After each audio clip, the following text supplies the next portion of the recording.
जय श्री गणेश दोस्तों। हमारी आज की कहानी का नाम है पैसा। कहानी अच्छी लगे तो प्लीज चैनल को सब्सक्राइब कर लीजिएगा। अब शुरू करते हैं कहानी। रात के खाने के बाद आकाश अपने पापा के पास जो एक किताब पढ़ रहे थे आकर बैठता है। क्या बात है, कुछ कहना चाहते हो? प्रभास जी ने अपने 30 वर्षीय बेटे से पूछा। पापा, अब हमें कार खरीद लेनी चाहिए। परिवार बढ़ रहा है, घर में कार आने से आसानी हो जाएगी। आकाश बोला। पर कार खरीदने के पैसे कहाँ से आएंगे? प्रभास जी बोले। पापा, अपने संयुक्त परिवार को देखते हुए 7 सीटर गाड़ी तो लेनी ही होगी। मैं और भैया पैसा मिलाकर डाउन पेमेंट का अरेंजमेंट कर लेंगे, बाकी मैं लोन ले लूंगा। आकाश बोला। प्रभास जी ने हाँ या ना कुछ नहीं कहा। अगले दिन दोपहर 2 बजे आकाश खाना खाने के लिए घर आता है। आते ही वह अपने पिता से सवाल करता है। पापा, आपने हमारे ज्वाइंट अकाउंट में से 2 लाख रुपए निकाले, इतने पैसों की क्या जरूरत पड़ गई थी? आकाश ने आश्चर्य से पूछा। अरे यह रुपये मैंने कोई अपने ऊपर खर्च नहीं किए हैं। तुम्हारी छोटी बहन सोनी की गोद भराई में जो उसे गहने कपड़े दिए थे उसी का बिल चुकाया है। प्रभास जी ने कहा। सोनी को सोने का पेंडेंट सेट, उसके पति को सोने की अंगूठी, सास को झुमके, इन सब का बिल 1.5 लाख हुआ था। बाकी की साड़ियाँ लिफाफे भी करने पड़े। प्रभास जी बोले। पर हमारे बीच तो केवल सोनी को पेंडेंट सेट, जीजाजी को 5,000 नगद और उसकी सास और जेठानी को साड़ी, ससुर जी और जेठ जी को चांदी का सिक्का देने की बात हुई थी। यह अंगूठी और झुमके देने की बात तो हुई नहीं थी। और आपने या माँ ने गोद भराई में जाते वक्त हमें दिखाया तक नहीं कुछ। माँ के साथ बड़े भैया भाभी गए थे सोनी की गोद भराई में, हम तो साथ गए नहीं थे। कम से कम मुझे जानकारी तो दे देते। मैं कब से गाड़ी खरीदने के लिए पैसा जोड़ रहा हूँ। एक एक पॉलिसी बेचने में एड़ी चोटी का जोड़ लगाना पड़ता है, तब जाकर 2 पैसे कमीशन के मिलते हैं। मैं यह सब हमारी सुविधा के लिए कर रहा हूँ, ताकि सब आराम से रहे। आकाश ने धीरे से कहा। यह केवल आज की बात नहीं थी। 6 साल से, जब से आकाश इंश्योरेंस की फील्ड में आया, कमाने लगा, तब से उसके पिता उसके पैसों पर अपना पूरा कंट्रोल रखते। उन्होंने शुरू से ही बेटे के साथ अपना ज्वाइंट अकाउंट खुलवा लिया। इससे 2 साल पहले आकाश ने जब थोड़े पैसे जमा किए तो उसके पिता ने उसको बिना जानकारी दिए ही 1 लाख अपनी बड़ी बेटी को भेज दिए, क्योंकि वह अपने ससुराल से लड़ झगड़ कर अपने पति के साथ किराए के मकान में अलग हो गई थी। प्रभासी का संयुक्त परिवार था। पत्नी सुरेखा, 2 बेटे 2 बेटियां। दोनों बेटियों की शादी भी हो चुकी है। बड़ा बेटा निक्कू, उसकी पत्नी अंजलि और उनका एक बेटा दीपक। बड़ा बेटा प्राइवेट नौकरी करता है, तनख्वाह समान ही है। वह नाम मात्र के पैसे घर खर्च के लिए अपने पिता को देता था। छोटा बेटा आकाश जो मेहनती इंश्योरेंस एजेंट है और उसकी पत्नी पायल प्राइमरी स्कूल टीचर है। आकाश की पत्नी पायल माँ बनने वाली थी, इसलिए आकाश चाहता था कि घर में गाड़ी आ जाए जिससे सबको सुविधा हो सके। पर इस बार भी उसके पिता ने उसके मंसूबों पर पानी फेर दिया था। जबकि प्रभास जी स्वयं भी सरकारी नौकरी से रिटायर हुए थे, उन्हें पेंशन मिलती थी, लेकिन फिर भी छोटे बेटे आकाश की कमाई से ही छोटी बेटी की शादी हुई और खुद आकाश की भी कमाई पर तो पूरा पूरा हक समझते ही थे। साथ ही साथ उसकी पत्नी पायल की सैलरी पर भी हक जमाना चाहते थे। बहू, तुम अपनी सास के साथ अपना ज्वाइंट में नया बैंक अकाउंट खुलवा लो। आखिर तुम इस घर की बहू हो, हमारे प्रति तुम्हारे भी कुछ फर्ज हैं। प्रभास जी बोले।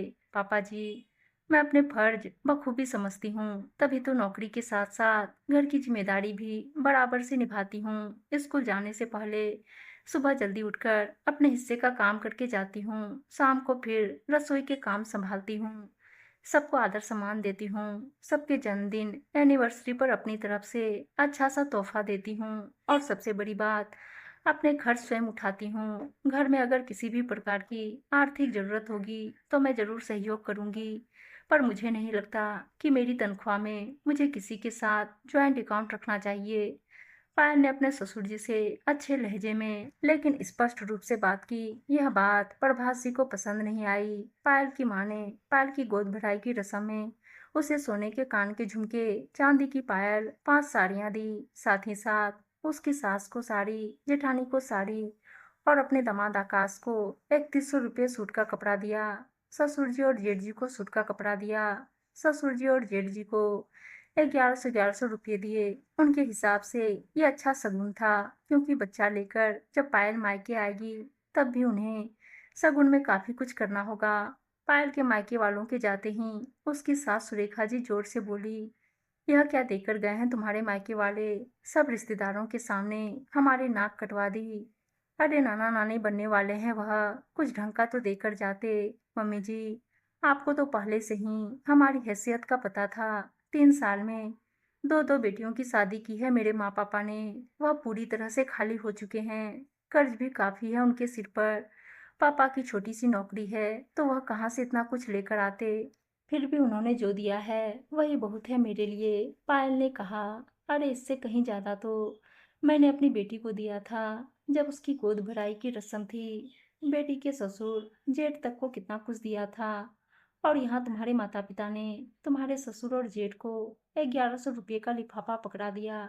कम से कम 5,000 तो देने थे।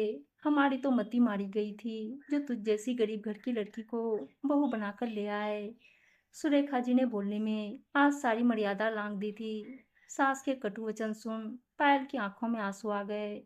घर में जब भी कोई फंक्शन होता, उसे इसी तरह उसके मायके के नाम पर अपमानित किया जाता। आखिर उसका मायका उसके ससुराल से कमजोर जो था। पायल ने हिम्मत करके कहा, मम्मी जी, आप जो कुछ भी अपनी बेटियों को देती हैं वह अपने बेटों के दम पर देती हैं। बेटे कमाते हैं, इसलिए आप बेटियों को खुले हाथ से दे पाती हैं। पर मेरे मायके में केवल मेरे पापा कमाने वाले हैं, उनका कोई बेटा नहीं है। इसलिए देने लेने के मामले में मेरे पापा को आप लोगों की बराबरी करने को ना कहा कीजिए। आकाश और पायल अपने भविष्य को संवारने में बहुत मेहनत करते थे। वहीं दूसरी ओर आकाश के बड़े भाई को अपना जीवन स्तर बेहतर करने में कोई रुचि नहीं थी। वह घर खर्च के नाम पर पिता को थोड़े पैसे 10 से 5 की आरामदायक नौकरी करता, बेहतर ऑप्शन तलाश करने की कोशिश ही नहीं करता, पर अपने पहनने ओढ़ने और दोस्तों के साथ बाहर खाने पीने में सैलरी का काफी भाग खर्च कर देता। उसकी पत्नी भी एक नंबर की कामचोर थी। वह पढ़ी लिखी थी, चाहती तो ट्यूशन पढ़ाकर या जॉब करके अपने परिवार को आर्थिक मजबूती दे सकती थी, मगर उसे भी आराम की जिंदगी ही पसंद थी। देवरानी के आने के बाद तो उसका काम काफी हल्का हो गया था। डिलीवरी का खर्च बचाने के लिए सुरेखा जी ने पायल को उसके मायके भेज दिया। ठीक समय पर पायल ने एक स्वस्थ सुंदर बेटी को जन्म दिया। इस बार बेटी होने की खुशी में आकाश ने कहा, पापा घर में लक्ष्मी आने की खुशी में मैं अपने कुछ दोस्तों सहकर्मियों को परिवार सहित होटल में पार्टी देना चाहता हूँ, क्योंकि घर में हम इतने लोगों की व्यवस्था सही से नहीं कर पाएंगे। आकाश ने कहा, बेटी ही तो हुई है, इसमें इतना खुश होने की क्या बात है? तुम्हारे भाई के यहाँ बेटा हुआ था तब तो हमने कोई पार्टी नहीं रखी थी, फिर अब क्यों इस बार? माँ सुरेखा जी बोली, माँ कोई खुश हो या ना हो, मैं बहुत खुश हूँ बेटी पाकर। मेरे दोस्त मुझसे पार्टी मांग रहे हैं।